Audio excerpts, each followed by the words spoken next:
Kei te piki tonu ake te tatauranga mo te tokomaha o ngā Māori e toromi ana. Ko te nuinga o ngai tātou ka toromi i ngā wāhi kohi kai moana. Nā whai anō te kaupapa hou e matara ake ai te hinengaro i te wā ka tūtata ki te wai.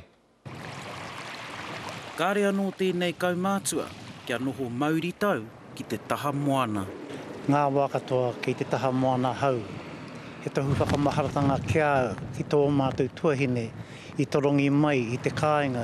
He hokinga mahara ki ngā whānau maha, mō ngā tāngata toko whākā toromi, ko tahi o rātau he Māori. Ngā toromitanga i Aotearoa nei, ia tau ko te nuinga he Māori.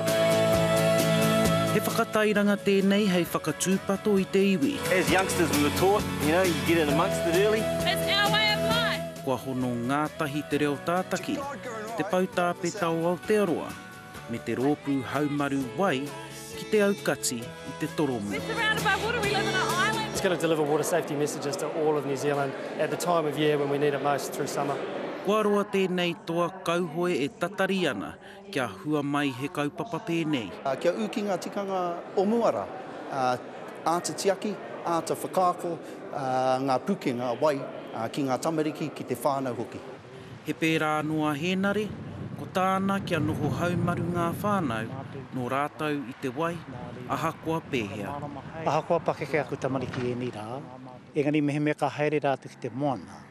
Ka hui mātou, ka tukuna ke mātou te reo whakamoimiti hei whakawātea i te huarahi mō rātou.